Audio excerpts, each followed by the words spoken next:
Isa na namang recipe ko na gusto kong i-share sa inyo, ang biryani sausage. Ito ay one pot meal, kaya kahit wala ng ulam, is malasa na at okay na. Kaya umpisahan na natin. Sa isang malalim na kawali, maglagay ng konting oil at magsaute ng onion and garlic. Lagyan ng konting salt at isaute natin until aroma comes out.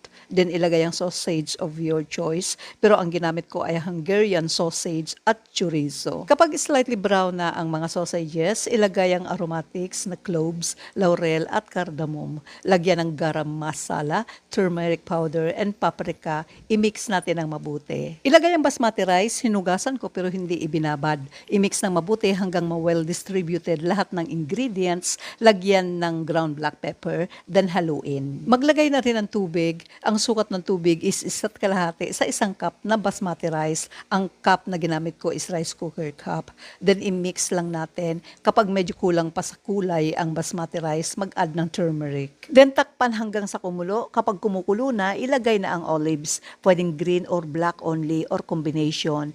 Lagyan din ng tomato paste at beef, pork or chicken cube. Antayin matunaw ang cube, then i-mix ng konti at takpan. Kapag 50% luto na ang basmati, i-mix natin gently, lalo na yung ilalim to avoid burning.